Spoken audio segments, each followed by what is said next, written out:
आपके जीवन में ऐसा लगने लगे कि हाँ बहुत कष्ट है, कर्जा भी बढ़ गया, तकलीफ़ें भी बढ़ गई, बहुत दुख भी बढ़ रहा है, कहीं परिवार सही नहीं चल रहा है, तो प्रयास करते रहा करो। हफ्ते में एक बार एक चावल का दाना जल के पात्र में डाल लिया, एक काली मिर्च जल के पात्र में डाल ली और उस जल को ले गए, थोड़ा सा चंदन का छींटा डाल दिया, ले जाकर शिव जी को समर्पित कर दिया। शंकर को जल चढ़ाने के लिए 5 स्थान हैं जहाँ शिव को जल चढ़ाया जाता है और शंकर उस जल को स्वीकार करते हैं, जिसको पंचगंगा कहा गया।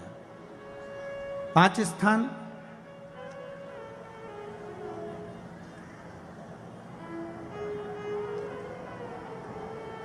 अच्छे से समझ लीजिएगा, जब भी शिव मंदिर में जाएं तो ये 5 स्थान शिव को जल चढ़ाने के लिए ये रखा है। शिवलिंग, गोल जलाधारी, ये चरण जहाँ से पानी नीचे की ओर जाता है।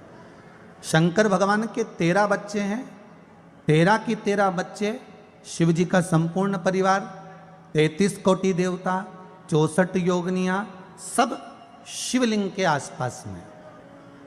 आप शंकर जी के मंदिर में जाकर ये कभी ना विचार करना कि पार्वती जी को ढूंढना पड़ेगा या गणेश जी को ढूंढना पड़ेगा या कार्तिकेय जी को ढूंढना पड़ेगा या भैरव को ढूंढना पड़ेगा। हमें शंकर के मंदिर में जाकर किसी देवता को ढूंढने की जरूरत नहीं है। जहां शंकर भगवान का शिवलिंग रखा हुआ है वो माता जी का हस्तकमल है, माता पार्वती जी का स्थान है। जहां शिवलिंग रखा है वो शंकर भगवान है। जहां जलाधारी है उस जलाधारी के पास में जहां पानी बहता है बीच में अशोक सुंदरी का स्थान है। जहां से पानी बह रहा है उसका राइट भाग वहां गणेश जी का स्थान है, लेफ्ट भाग कार्तिकेय जी का स्थान है। शंकर भगवान के ऊपर जो जल गिर रहा है वो शंकर भगवान की 5 लड़कियां, जया, विषहरा, शामली बारी, दौतली, देव, ये शंकर जी की 5 बेटियां ऊपर हैं। जहां से पानी बहकर उस निकासी से, जहां नाली बनी रहती है, पानी जहां से निकलकर बाहर मंदिर के जा रहा है वो 33 कोटि देवताओं का स्थान है। इसलिए सारे मंदिरों की परिक्रमा हो सकती है पर शंकर जी के मंदिर की परिक्रमा नहीं करते, क्योंकि वो जल जो जा रहा है वो 33 कोटि देवताओं का स्थान है, उसको हम लांघ नहीं सकते। वो स्थान जल चढ़ाते समय आप इसका स्मरण रखें। पानी का जब पात्र लेकर जाते हैं मंदिर के अंदर, सबसे पहले शिव जी का जो जलाधारी है उसमें राइट भाग पर अपनी मनोकामना कर कर जल चढ़ाएं, फिर लेफ्ट भाग में चढ़ाएं रोग मुक्ति के लिए। अशोक सुंदरी की जगह पर चढ़ाएं, ये तीसरा स्थान। चौथा स्थान माता पार्वती जी का जो कटी भाग है जहां पर शिवलिंग रखा हुआ है उस भाग पर जल चढ़ाएं, चौथा भाग। 5वां भाग शंकर जी के ऊपर चढ़ाएं। ये 5 जगह पर जल क्रम वाइज चढ़ाएं। आप लोग जाते हो डायरेक्ट जाकर शंकर जी पे जल उंडेल करा जाते हो, सीधे गए और शिव जी पे जाकर आपने जल चढ़ा दिया। हमारे यहाँ शास्त्र कहता है जैसे अपन देवताओं की पूजन करते हैं तो पंडित जी सबसे पहले पूजन किसकी कराते हैं? जम के बोलो जरा, गणेश जी की। गणेश जी के बाद पूजन कराते कराते कराते कराते कराते कराते आगे के सारे देवता कराते कराते कराते कराते फिर इन पर पहुंचते हैं। आप डायरेक्ट मूल पूजन कराते कराते कराते कराते कराते कराते आगे के सारे देवता कराते कराते कराते कराते फिर मूल पूजन पर पहुंचते हैं। आप डायरेक्ट मूल पूजन पे पहुंच जाते हो। और सरल भाषा में समझ लो, जितनी सरल भाषा में समझोगे ना उतना अपने जीवन में उतर जाएगा। इस छत के ऊपर आपको चढ़ना है, निशानी रखी है,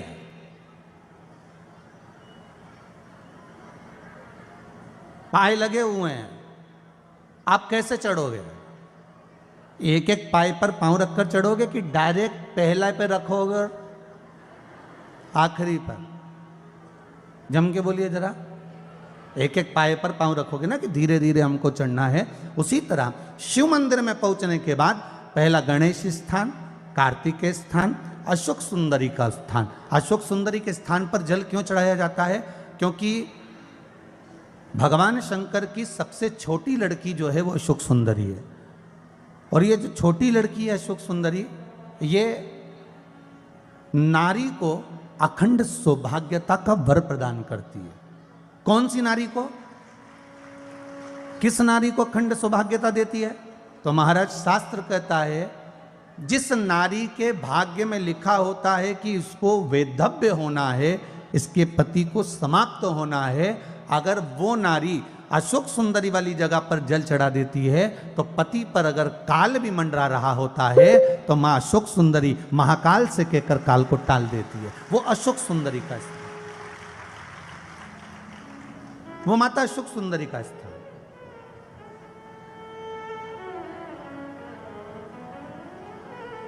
जल चढ़ाने का एक नियम है। यहां जल चढ़ाया, फिर कार्तिकेय बाबा को चढ़ाया, फिर अशोक सुंदरी को चढ़ाया, फिर कटी भाग पर। ये कटी भाग बड़ा विशेष भाग है महाराज, बहुत बहुत ध्यान दीजिएगा। जिस पति और पत्नी में विवाद होकर अदालत तक बात पहुंच गई हो और तलाक तक की नौबत आ रही हो, महाराज उनको जोड़ने के लिए ये कटी भाग मूल होता है। कौन सा कटी भाग? जहां पर शिवलिंग रखा है, जहां शिवलिंग रखा है ये कटी भाग मूल होता है। कहते हैं 5 सोमवार, लिंग पुराण वर्णन कर रही है, 5 सोमवार कटी भाग पर जहां शिवलिंग रखा हुआ है, 3 उंगली में मक्खन लेकर कटी भाग पर मात्र फेर देने पर और उस पर 7 जगह चंदन लगा देने पर पति और पत्नी का संबंध कभी समाप्त नहीं हो सकता, वो जुड़कर ही रहेगा, प्रेम बढ़कर ही रहेगा। कटी भाग का बड़ा बड़ा महत्व है महाराज। शिवलिंग के कटी भाग पर स्वयं मां जगतजननी जगदम्बा अपने हस्त कमल पर भगवान शिव को झेली हुई। अपने दुख को, अपनी तकलीफ को, अपने कष्ट को किसी दूसरे के दरवाजे पर जाकर कभी मत करो, कभी मत।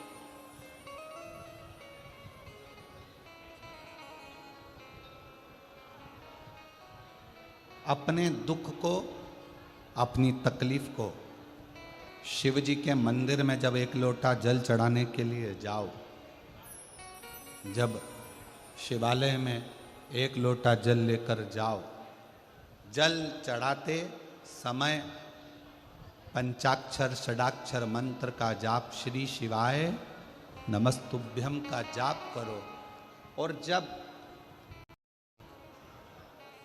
शिवलिंग जलाधारी, ये चरण जहाँ से पानी बहकर नीचे गिरता है, वहाँ अपने हाथ को लगाकर अपने दुख को, अपनी तकलीफ को शंकर के उस अशोक सुंदरी गणेश कार्तिकेय के स्थान का स्पर्श करते हुए बाबा से जरूर कहो कि जैसे ये तुम्हारी बेटी है उसी तरह मैं तुम्हारी बेटी हूँ, जैसे तुम्हारे ये बेटे हैं वैसे मैं तुम्हारा बेटा हूँ। इनके दुख को आपने मिटाया था, मुझे भी अपनी बेटी मानकर मेरे दुख को मिटा दीजिए, मेरे दुख को समाप्त कर दीजिए। किसी से मत कहो पर शिव से कहो, शंकर से।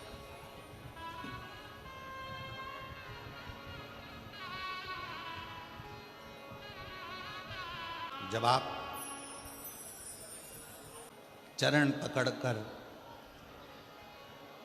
अशोक सुंदरी की जगह पर अपने हाथ का स्पर्श कर कर, गणेश कार्तिकेय के स्थान का स्पर्श कर कर शिव से कहोगे तो शंकर अपनी औलाद आपको बनाएंगे और अपनी पुत्री समझकर आपका दुख जरूर मिटाएंगे। बैसाख का महीना चल रहा है, शंकर के शिवालय में जाओ। शिव के शिवालय में 3 स्थानों का स्पर्श अवश्य जरूर।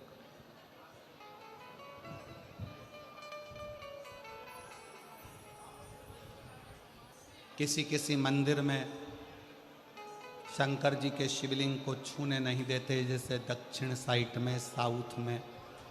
तो अपने ही घर में जो शिवलिंग है उसके 3 स्थानों का स्पर्श अवश्य समझिए।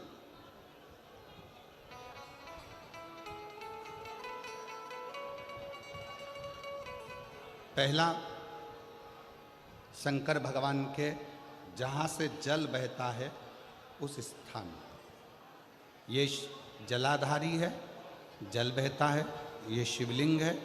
यहाँ से जो पानी नीचे की ओर जाता है उस स्थान का स्पर्श अवश्य करें। दूसरा, शिवलिंग का जो गोल भाग है, उस गोल भाग में कहीं पर भी अपनी हथेली का स्पर्श अवश्य करें। तीसरा, शंकर भगवान के शिवलिंग का जो ऊपर का भाग है वहाँ अपने अस्त्र का स्पर्श अवश्य करें।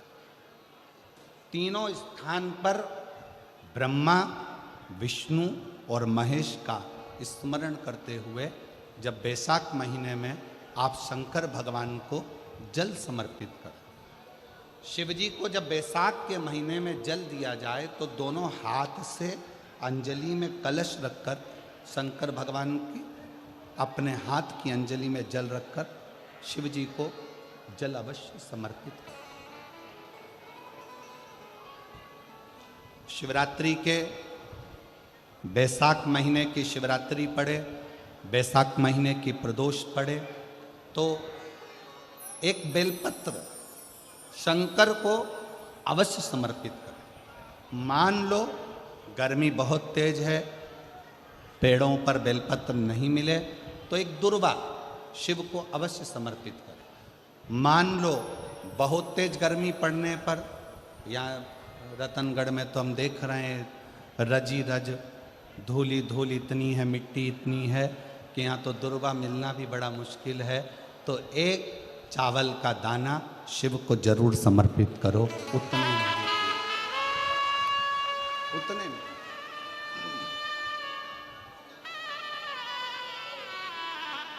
और वैशाख महीने में सबसे ज़्यादा जरूरी है, जो सबसे ज़्यादा जरूरी है वैशाख महीने में, वो जलाशय अर्थात अपने घर के नज़दीक में कोई पानी का स्थान हो, जलाशय हो, वहाँ का जल शिव को समर्पित करना, या शिव के नंदी के पास में। और हम तो कहेंगे शंकर का नंदी केवल मंदिर में मत देखो, आपके घर के आसपास में हमारे मारवाड़ की पहले की रीति रही है। राजस्थान में बहुत सालों पहले, जब लगभग 19 से 20 साल पहले हम फलोदी में आए थे, 20 साल पहले, और 20 साल पहले जब हम फलोदी में आए थे राजस्थान में, तो हमने उस फलोदी राजस्थान में देखा था कि प्रत्येक घर के बाहर पत्थर का एक छोटा सा कुंडा जैसा होता। दो चीजें हमने फलोदी राजस्थान में प्रत्येक घर के बाहर 20 साल पहले देखी थी। एक इतना बड़ा कुंडा पत्थर का जिसमें लोग भोजन रख देते हैं, और एक बड़ा सारा कुंडा जिसमें लोग पानी भर देते हैं, जिससे चिड़िया, पशु। शिव जी को तो जल समर्पित करो,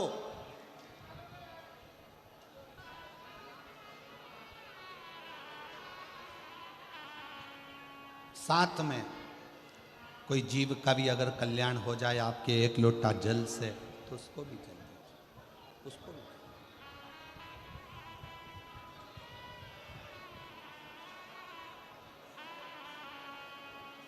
शंकर भगवान ओघड़दानी शिव, जिनका चढ़ा हुआ जल केवल मात्र स्पर्श, आचमन, दर्शन आपका और हमारा कल्याण कर देता। उत्तर प्रदेश में एक व्रती ब्राह्मण रहता था। वो व्रती ब्राह्मण साधारण नहीं था, उसका व्रत बड़ा प्रबल था। व्रत का मतलब ये नहीं होता कि आप भूखे रहो।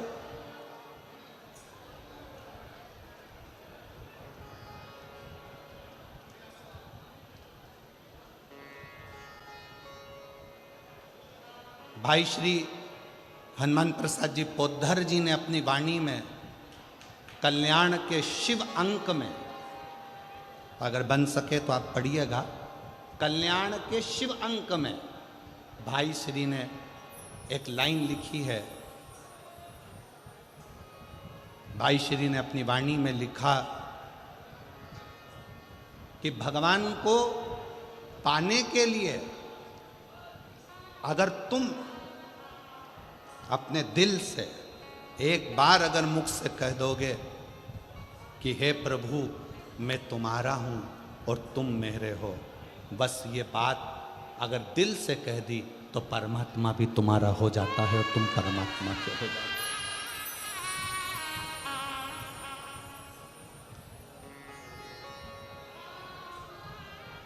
जरूरी नहीं कि उपास करोगे तो भूखे रहना पड़ेगा। व्रती का मतलब क्या होता है? व्रती का मतलब क्या है?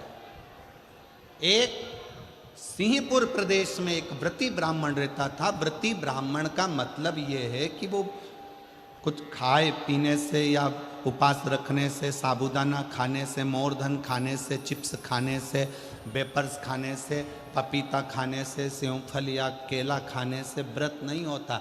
व्रत का मतलब है कि तुमने एक नियम बना लिया कि मैं रोज अपने घर से एक लोटा जल लेकर शंकर के मंदिर जाऊंगी, या आपने कोई नियम बना लिया कि मैं 15 मिनट शंकर का भजन करूंगी, या नियम बना लिया राम नाम, कृष्ण नाम, शिव नाम जपूंगी, ये तुम्हारा व्रत हो गया। तुम व्रती हो गए। ये व्रत तुमने धारण कर लिया।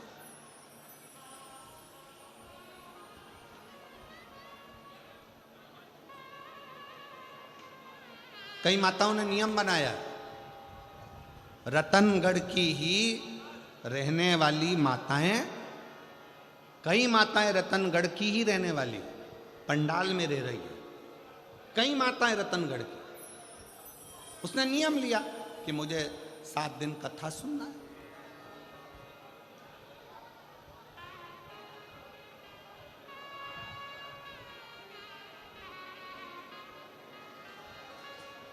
उसका नियम था, व्रती है। व्रत करने का मतलब यह नहीं है कि तुमने उपास करा, कुछ खाया पीना छोड़ दिया, कुछ खाना पीना छोड़ दिया तो भगवान तुमसे प्रसन्न हो जाएगा। शिव महापुराण की कथा कहती है, शंकर भगवान की कथा कहती है, यहाँ शिव पुराण कहती है कि आपका एक व्रत, कुछ भी अपनी जिंदगी में एक संकल्प, एक नियम ले लो, शिव पूरा कर देगा। व्रती हो गया। एक ब्राह्मण रहता था, बड़ा व्रती था, महाव्रती।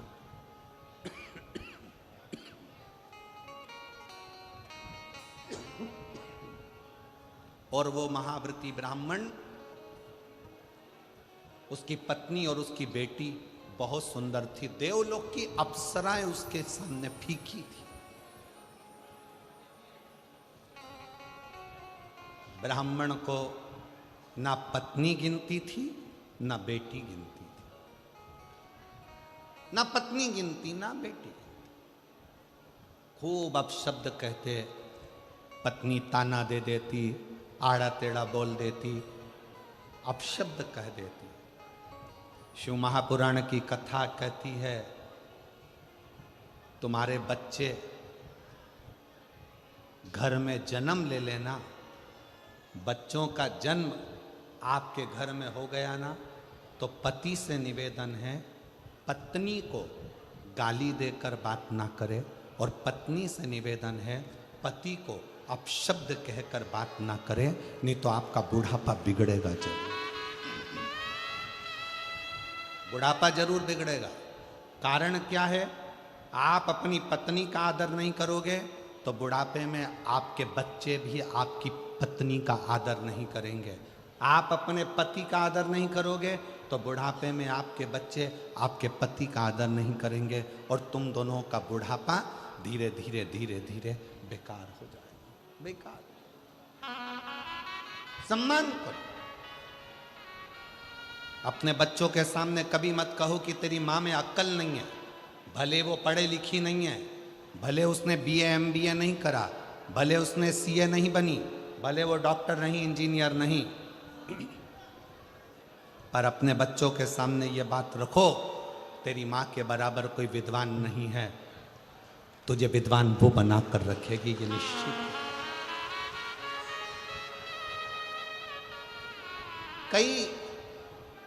कई माता पिता अपने बच्चों के सामने अपने को ऊंचा दिखाने के चक्कर में अपने पिता को अपशब्द कर, तेरे बाप में तो अकल नहीं है, रत्ती भर की अकल नहीं है, बच्चों के लिए कमाते बन नहीं रहा, यहां वहां घूमता रहता है, तेरा बाप तो पगला है। इस तरह के शब्द जब हम अपने बच्चों के सामने कहते हैं तो बच्चों की दृष्टि में पिता का मान घटते जाता है। कई पिता अपनी पत्नी के लिए कह देते हैं, तेरी माँ में अकल नहीं है, गंवार है, इसका पूरा खानदान बेकार है, पढ़े लिखे तो है नहीं, पूरे ढोर हैं, अकल नहीं है। हम अपने बच्चों के सामने जब पत्नी को इस तरह का शब्द कहते हैं, बच्चों की दृष्टि में वो माँ का सम्मान घटते जाता है। जाप करेंगे, नाम जाप करेंगे, स्मरण करेंगे तो थोड़ी ना थोड़ी अड़चन बीच में आएगी, आती है। और उसमें घबराना नहीं है, उस अड़चन में अपन को घबराने का काम नहीं है। एक बड़ा सुंदर व्याख्यान वर्णन है। मान लो किसी काम के लिए आप बहुत दिनों से लगे हुए हो और वो कार्य पूर्ण नहीं हो रहा, बहुत दिनों से लगे हो, मेरा ये कार्य होना चाहिए, मेरा ये कार्य होना चाहिए, मेरा ये कार्य होना चाहिए, और नहीं हो रहा। तो शिव महापुराण का एक बड़ा सुंदर सा भाव कहा, बहुत सुंदर सा भाव वर्णन किया कि बेलपत्र का जो नीचे का जो भाग होता है, बेलपत्र के जो नीचे का जो भाग है, इस नीचे के भाग में थोड़ा सा गाय का घृत, देसी गाय का थोड़ा सा घी घृत इस नीचे के भाग में लगा लेना चाहिए। ये उनके लिए भी है जो बहुत दिनों से कोई कार्य करना चाह रहे हैं पर हो नहीं रहा, बहुत दिनों से लगे हुए हैं, आज होगा, कल होगा, परसों होगा, कोई फाइल अदालत में अटकी हुई है, कोई प्रशासनिक कार्य अटका हुआ है, कोई कार्य अटक रहा है, उसके लिए बहुत जरूरी। नीचे की जो डंडी है उसमें घृत लगा लो, घी गाय का, और इस दो पत्ती और बीच की पत्ती के बीच का जो डंडी का भाग है, बीच की जो डंडी का भाग है, इसमें लाल चंदन लगा लीजिए, बीच के भाग में लाल चंदन। और किसी भी प्रदोष के दिन प्रातः से लेकर शाम तक के बीच में, प्रदोष काल के मध्य तक के बीच में कभी भी इस बेलपत्र को शंकर भगवान को, ये जो डंडी का मुख है, ये डंडी का मुख जलाधारी की ओर हो और इस बेलपत्र को शिव जी पर समर्पित कर दो। एक लोटा जल जो आप लेकर गए हो उसको 3 बार इसी बेलपत्र को चढ़ाने के बाद जो जल लेकर गए हो वो 3 बार अपनी कामना कर कर इस बेलपत्र पर समर्पित कर दो। इसी बेलपत्र को वापिस लेकर आ जाइए और अपने कोई भी स्थान पर, पूजन वाला आदि कोई भी स्थान हो, वहाँ उसको रखिए। 3 महीना तो जाने दो, अगर बाबा ने चाहा तो 15 दिन भी नहीं लगने देगा और कार्य की सफलता जरूर, कार्य की सफलता जरूर। शिव उपासना पार्वती जी के जीवन में, माता पार्वती जी के जीवन के अंतर्गत कितनी कितनी अड़चन है, कितनी बार अगर मौका मिले तो शिव महापुराण की कथा के पंडाल में बैठकर जब आरती हो, कर्पूर गौरम पूर्ण हो जाए, जब यहाँ से जाओ, उस भूमि को नमन कर कर उसकी रज को अपने गर्भ पर, अपने हृदय से लगाकर विनती कर कर तो देखो, 25 साल क्या, हमने तो अपने व्यासपीठ पर देखा है 40-40 साल बाद भी बाबा ने संतान दी है। तो ये तो 25 वर्ष के बाद औलाद हुई, उससे रिश्ता जोड़े। रिश्ता तेरा मेरा सबसे प्यारा, रिश्ता तेरा